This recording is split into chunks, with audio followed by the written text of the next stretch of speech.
The golden sun dipped low over the tall buildings of Chicago, casting a warm glow on a grand old hotel. Its glass walls sparkled, proud and shiny, watching the busy streets below. A man stepped out of a sleek black car. His suit was sharp, his steps calm. He had worked for everything he had. And today was supposed to be big. He walked inside, past glowing chandeliers and polished floors, his head high. But even with all his success, he knew the feeling too well. The quiet pause in the room, the quick glances that lasted a second too long. People didn't always see the man he was. Some only saw what they wanted to. At the front desk, a young woman greeted him with a smile that didn't quite reach her eyes. Her voice was polite but tight. He told her his name, said he had a meeting, a reservation. Her fingers moved across the keyboard. Her smile flickered. Then she spoke again, soft, unsure. "I don't see anything under your name. Are you sure you're at the right place?" He stayed calm. He had seen this game before. "I'm sure. I can show you the confirmation email," he said, reaching for his phone. Before he could unlock it, a tall man in a gray suit appeared beside her. His voice smooth, his eyes cold, already judging. "Is there a problem?" he asked, even though he already thought he knew the answer. The woman answered, and the man turned to him. "If you don't have a reservation, we can't help you. We have standards here." There it was. The words behind the words. He tried again. "I have the email right here." But the man raised a hand. "Sir, I must ask you to leave." Then came the security guards. Broad shoulders, blank stares. One of them stepped forward. "You need to exit the premises. Now." The air in the room shifted. The lobby grew still. Every eye was on him. Judging. Watching. Waiting. He could fight. But he knew exactly how that would end. "Fine," he said, low and steady. "I'll leave. But this isn't over." The guards followed him out like he was a threat. Like he didn't belong. Outside, he stopped. Looked up at the towering hotel. His chest burned with anger. But deep inside, something else sparked. Something sharper. That night, in a quiet office high above the city, he watched the video. A stranger had filmed it all. The world was watching now. People were angry. His inbox flooded with messages. Boycotts were already starting. He wasn't just a businessman. He was a fighter. A thinker. He picked up his phone. "I want to buy the hotel," he said. The next morning, the same hotel stood still and shiny under a cloudy sky. Inside, everything looked normal, staff working, guests sipping coffee, fancy cars rolling in. But the whispers had started. The man they had thrown out was coming back. And this time, he wasn't coming to stay. He didn't walk in like a guest this time. The doors of the Madison Grand slid open, and in stepped a man dressed like power itself. Dark charcoal suit. Cold, sharp eyes. Every step he took echoed confidence. Heads turned. Conversations froze. This time, he wasn't here to ask for a room. He was here to own the place. The woman at the front desk, the same one who had once brushed him off like lint, stopped mid-sentence. Her eyes widened. A blush crept up her neck like a warning light. But before she could form a single word, the real coward showed up. Out from the glass office shuffled the manager, the same one who orchestrated the humiliation just a day ago. He smiled, but his face said panic. That smile was paper-thin. And wet. "Mr. Carter," he greeted with fake warmth. "What brings you?"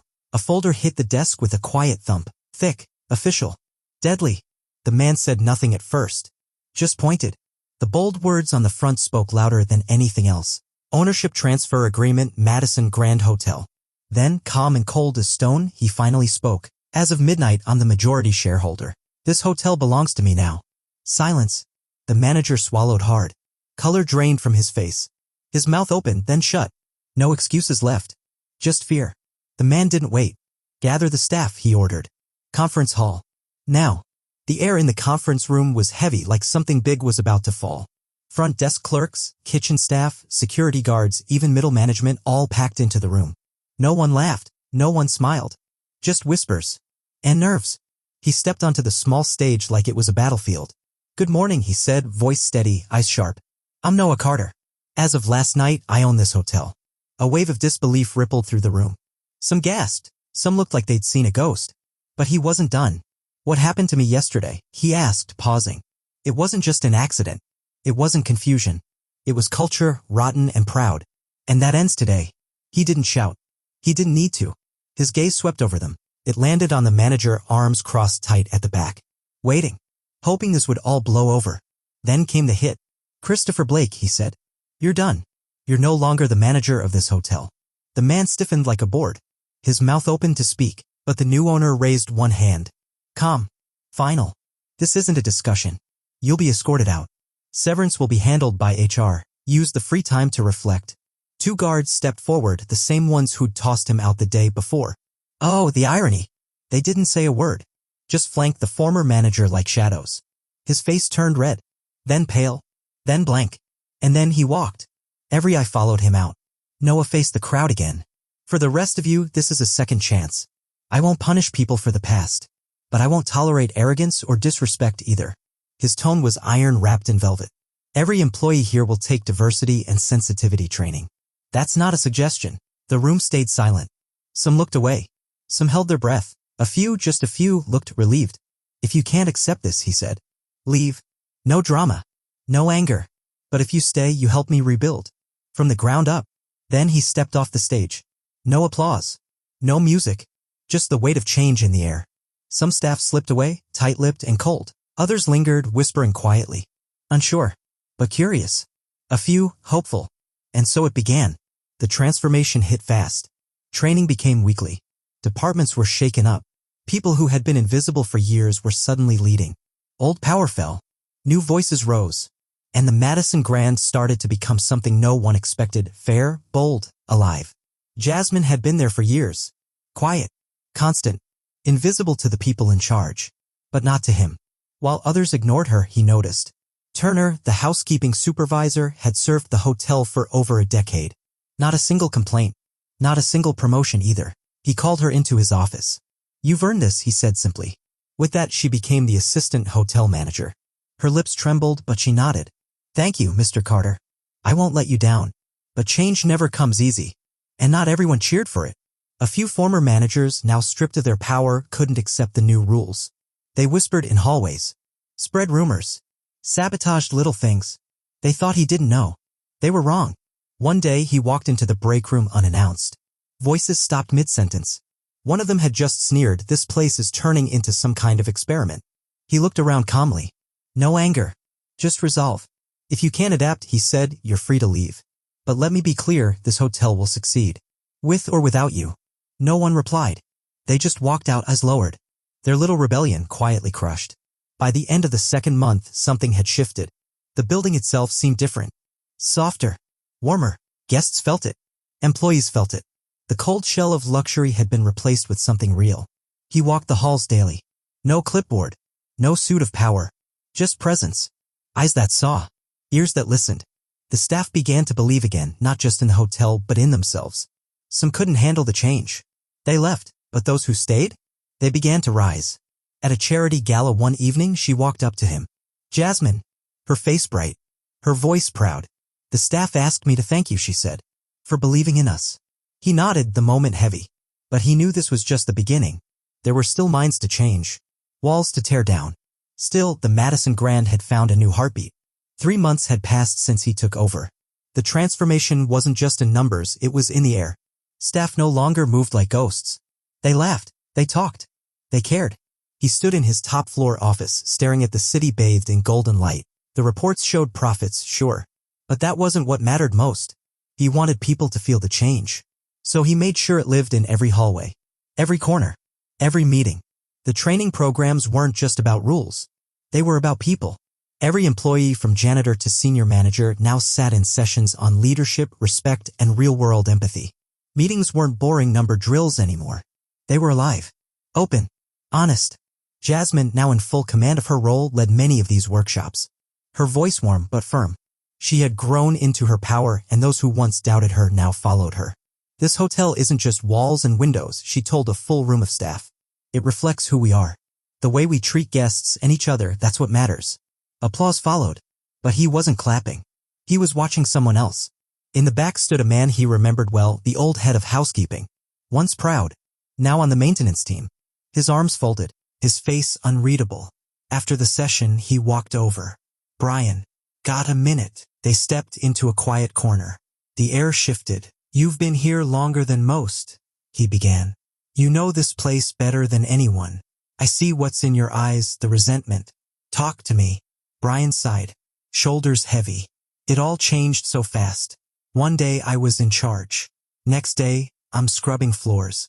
I've given this place everything. He nodded. I hear that. But leadership isn't a title, it's action. You still have a choice. Be bitter, or be part of something better. Silence. Then the smallest shift, a softening. Brian didn't say a word. But he didn't walk away either. Not everyone was ready to grow. Some still clung to the past. In the shadows, a few former senior staff met in secret. The ones who had lost their titles. Their status. They weren't done fighting. They planted rumors. Tried to shake the trust of the newer staff.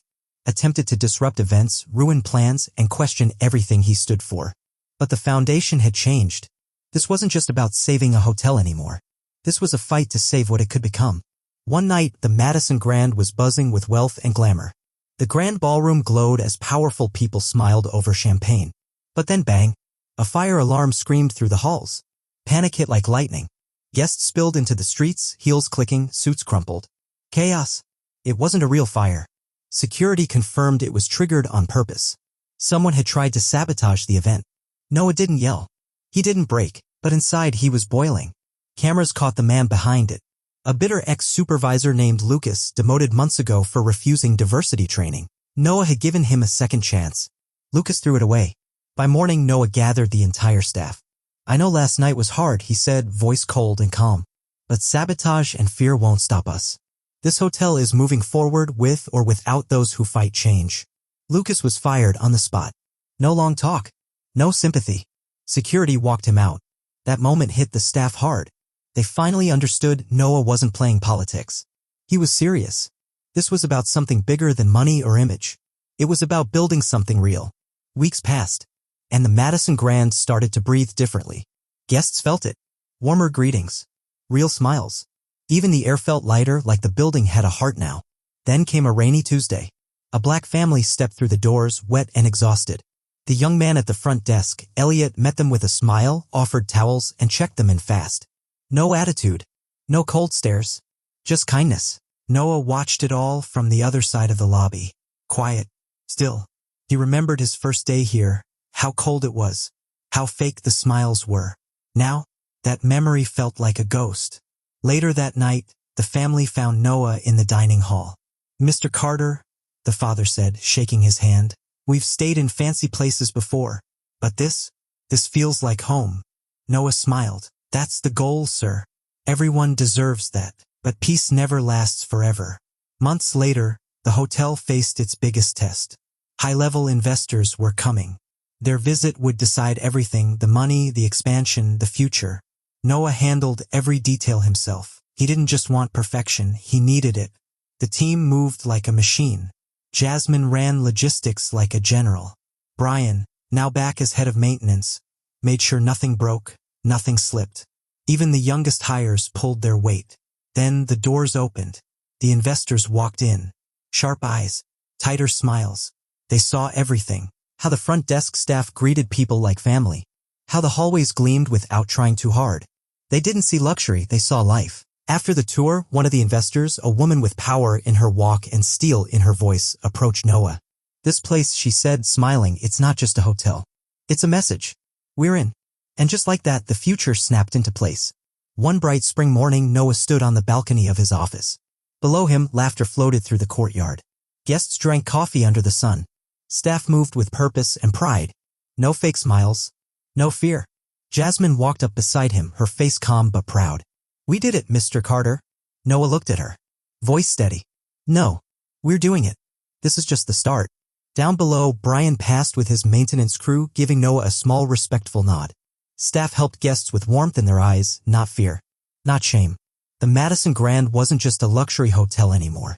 It had become something rare. Something real.